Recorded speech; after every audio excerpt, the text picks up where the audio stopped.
Jika tidak diantisipasi, lontaran material vulkanik ini dapat mengakibatkan korban jiwa. Sementara itu, hujan abu dapat menimbulkan sakit mata dan infeksi saluran pernapasan, kerusakan lahan, dan mengubah cuaca. Bagi dunia penerbangan, hujan abu ini juga bisa merusak mesin pesawat yang berakibat pada tertundanya jadwal penerbangan. Keempat, saat erupsi, gunung api juga dapat mengeluarkan lahar erupsi.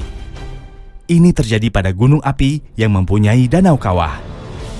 Lahar erupsi berupa air, lumpur, pasir, dan kerikil ini akan mengalir ke lereng hingga lembah gunung. Yang patut diwaspadai saat erupsi gunung api adalah gas vulkanik beracun. Pada umumnya, gas beracun yang dikeluarkan antara lain karbon monoksida atau CO, karbon dioksida atau CO2, hidrogen sianida atau HCN, hidrogen sulfida atau H2S, dan belerang dioksida alias SO2. Sedangkan bahaya tidak langsung dari erupsi gunung api adalah lahar hujan. Ini terjadi apabila material hasil erupsi gunung api yang diendapkan di sekitar puncak dan lereng terangkut oleh hujan atau air permukaan melalui lembah atau sungai. Aliran lahar berupa lumpur yang sangat pekat ini dapat menyapu apa saja yang dilaluinya. Dengan begitu banyak faktor yang bisa mengancam keselamatan jiwa saat terjadi erupsi gunung api, pemerintah terus berupaya dengan berbagai cara untuk meminimalisasi jatuhnya korban. Salah satunya dengan membagi tingkatan kawasan berdasarkan sejarah kejadian dan identifikasi potensi ancaman bahaya gunung api yang disebut dengan kawasan rawan bencana atau KRB. KRB 3 merupakan kawasan yang sangat berpotensi terlanda awan panas, aliran lava, guguran lava, lontaran batu pijar, dan atau gas beracun. KRB 2 merupakan kawasan yang berpotensi terlanda awan panas, aliran lava, lontaran batu pijar, guguran lava, hujan abu lebat, hujan lumpur panas, aliran lahar, dan atau gas beracun. Lalu, KRB 1 merupakan kawasan yang berpotensi terlanda lahar, tertimpa material jatuhan berupa hujan abu, dan atau air dengan keasaman tinggi. Untuk penetapan status aktivitas gunung api, pemerintah memberikan 4 tingkatan. Level 1 atau normal, artinya gunung api tidak memperlihatkan adanya kelainan yang membahayakan. Level 2, waspada. Di level ini, aktivitas gunung api mengalami kelainan baik secara visual maupun instrumental dan gejala vulkanik lainnya. Level 3, siaga. Pada tingkatan ini, perubahan aktivitas gunung api cenderung diikuti erupsi. Level 4, awas. Ini merupakan tingkatan paling tinggi dan biasanya diikuti dengan erupsi. Sebenarnya, masyarakat juga bisa melakukan pantauan sendiri terhadap aktivitas gunung api dengan melihat tanda-tanda alam yang terjadi. Antara lain, adanya bau belerang atau terdengar gemuruh dengan radius hingga lebih dari 1 km. Terjadinya perubahan warna asap kawah, air danau kawah berubah jadi keruh. Terlihat titik api diam di puncak atau kawah. Lalu, adanya hujan abu tipis dan guguran batuan atau lava pijar dari puncak. Jika tanda-tanda itu terlihat, langkah pertama yang harus dilakukan adalah tetap tenang dan tidak perlu panik. Namun, kita harus selalu waspada dan mendengarkan informasi dan arahan dari pemerintah atau instansi berwenang.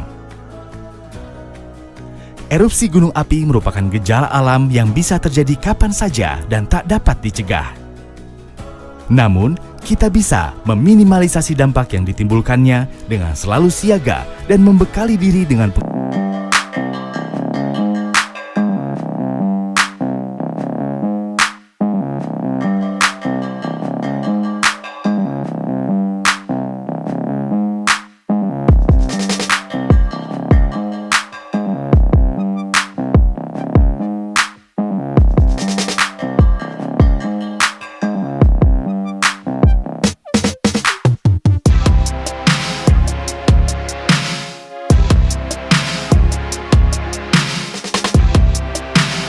Planet Bumi menyimpan begitu banyak fenomena alam. Salah satunya adalah gunung api.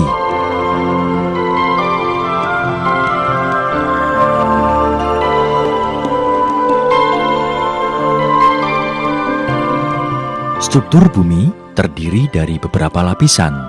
Lapisan paling atas adalah lempeng tektonik yang terdiri dari beberapa potongan dan mempunyai bentuk tidak beraturan. Lempeng inilah yang membentuk benua-benua dan saling bergerak satu dengan yang lainnya.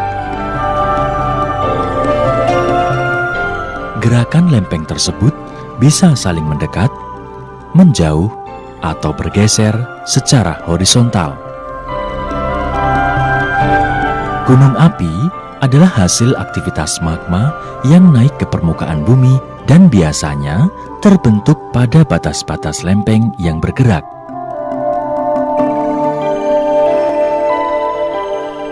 Ada juga gunung api yang terbentuk di tengah lempeng benua akibat penerobosan magma yang disebut hotspot. Proses pembentukan gunung api terjadi dalam kurun waktu puluhan ribu tahun, bahkan jutaan tahun akibat pergerakan lempeng tektonik. Negara Indonesia terletak di antara pertemuan tiga lempeng tektonik, yaitu lempeng Indo-Australia, lempeng Eurasia, dan lempeng Pasifik. Ketiga lempeng tektonik tersebut saling bertabrakan sehingga membentuk rangkaian 127 gunung api aktif di Indonesia. Deretan gunung api yang melingkar di sekeliling Samudra Pasifik dikenal sebagai cincin api atau Ring of Fire. Negara kita terletak di area cincin api ini.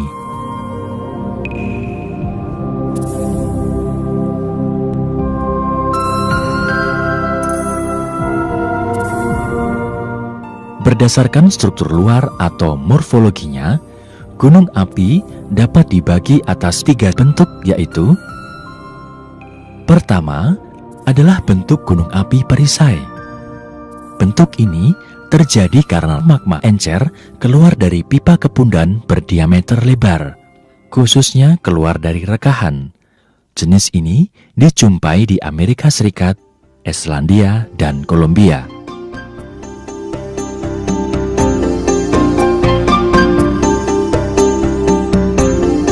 Kedua adalah bentuk gunung api kerucut. Bentuk ini terjadi karena letusan eksplosif magma encer dari pipa kepundan tunggal.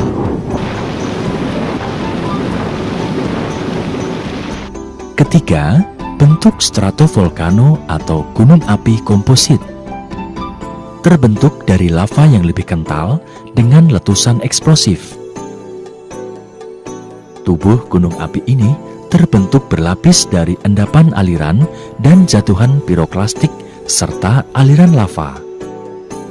Mayoritas gunung api di Indonesia adalah stratovolcano atau gunung api komposit.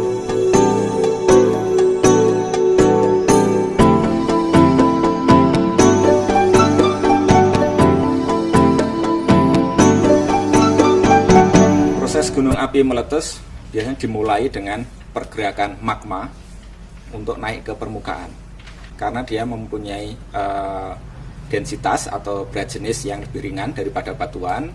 Kemudian dia itu panas dan dia tersusun dari cairan, kemudian ada gasnya, kemudian ada kristalnya yang berbentuk solid, sehingga dia mempunyai kecenderungan untuk naik ke atas. Ada dua sifat erupsi gunung api yang dipengaruhi oleh jenis magma, kandungan gas, dan sistem vulkanik dari gunung api. Pertama, erupsi efusif, yaitu keluarnya magma dengan kecepatan yang lambat dan bergerak menyebar karena kandungan gas dan silikanya rendah. Kedua, erupsi eksplosif, yaitu keluarnya magma dengan arah letusan vertikal tanpa diawali dengan pembentukan kubah lava karena kandungan gas dan silikanya tinggi.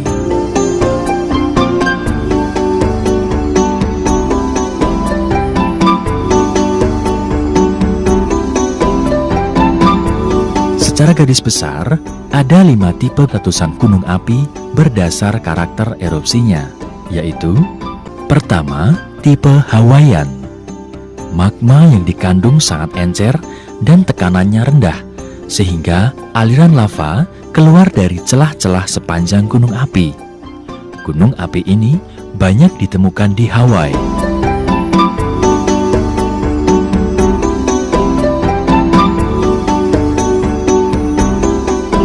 Kedua, tipe Stromboli.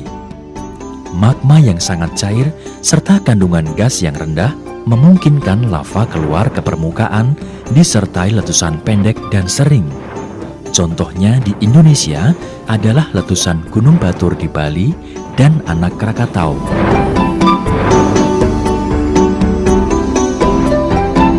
Ketiga, tipe Vulkanian. Letusannya kecil hingga sedang, membentuk kolom letusan kurang dari 20 km dan berlangsung beberapa menit. Letusannya eksplosif, melontarkan bom vulkanik yang berasal dari magma. Contoh letusan semacam ini adalah Gunung Rinjani. Keempat, tipe Surtsean. Sangat dramatis karena pengaruh interaksi air laut terhadap erupsinya dan melahirkan sebuah pulau baru. Walaupun magmanya basaltik, letusannya eksplosif karena tekanan uap air yang terjebak di dalamnya. Nama ini diambil dari Gunung Surtsey di Atlantik Utara yang meletus pada tahun 1967. Kelima, tipe Plinian.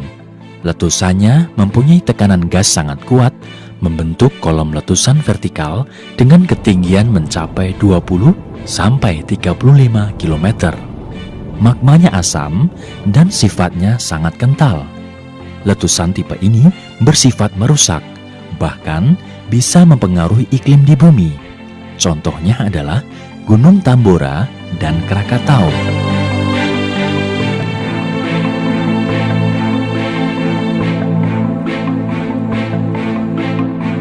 Sedangkan yang Merapi ini biasanya dia berbentuk kubah lava, kemudian kubah lavanya runtuh yang akan menghasilkan disebut aliran piroklastik, yang orang awam menyebutnya sebagai wedus gembel. Erupsi yang di tahun 2010 ini yang sedikit berbeda karena ada letusannya.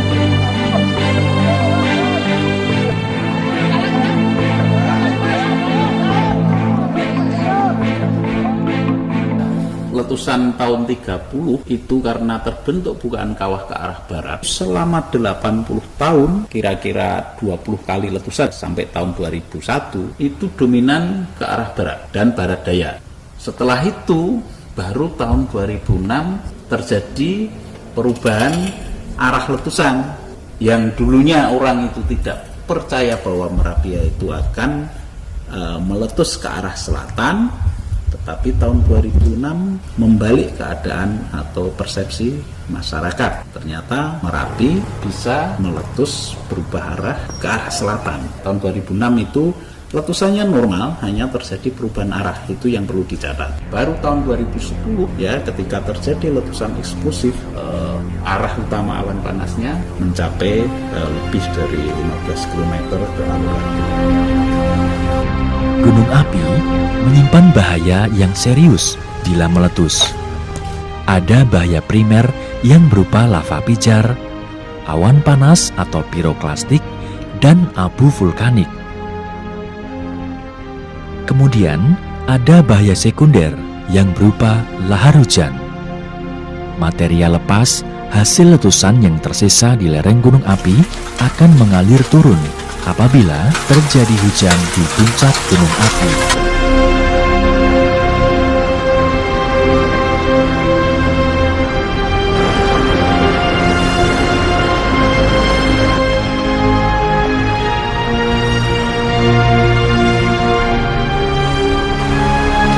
Berikutnya adalah bahaya tersier, yaitu rusaknya lingkungan, bahkan hingga matinya mata air yang ada di sekitar gunung api.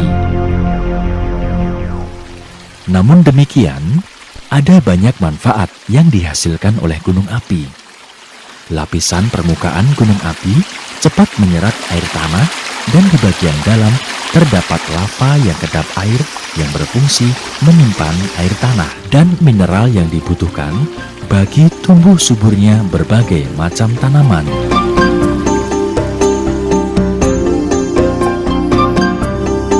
Di dalam perut gunung api dihasilkan uap panas bumi dan bahan tambang yang melimpah.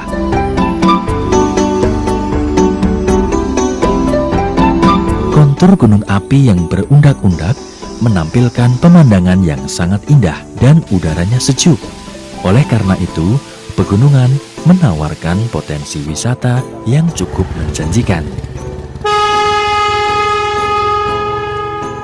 Mengingat besarnya bahaya yang bisa timbul bila gunung api meletus, maka diperlukan langkah-langkah pengurangan risiko bencana.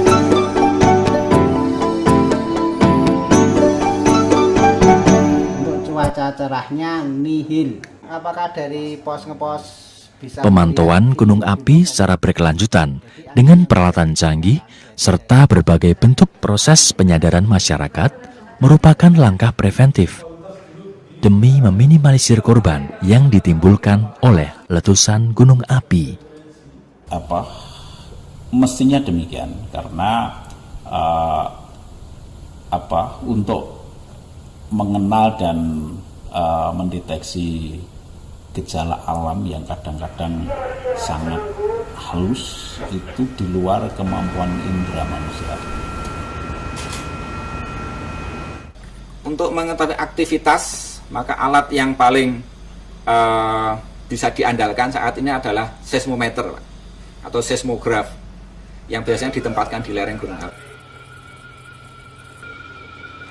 Di dalam memberikan peringatan dini, prediksi harus didukung oleh data-data pemantauan yang aktual.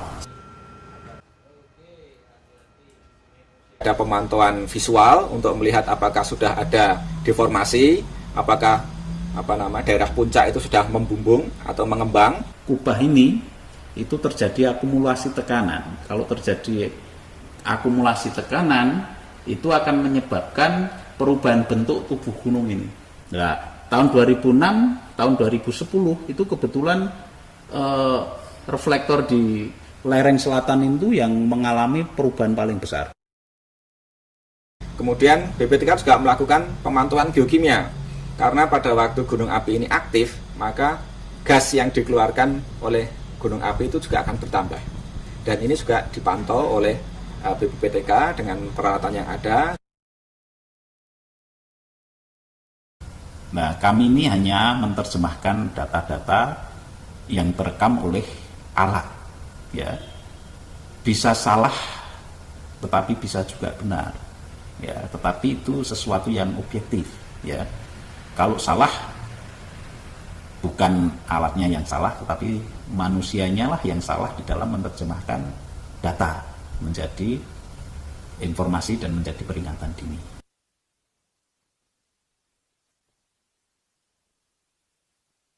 Pemahaman masyarakat terhadap fenomena alam harus berubah. Konsep living in harmony, ya, jadi selaras dengan alam itu menurut hemat saya bukan alam yang menyesuaikan dengan kehendak manusia, tetapi manusialah yang harus menyesuaikan dengan perubahan alam. Jadi kita harus tahu kapan akan ada bencana, kemudian tanda-tanda itu bencana apa untuk keselamatan kita sendiri. Bukan untuk kita supaya takut, tapi supaya kita tetap selamat.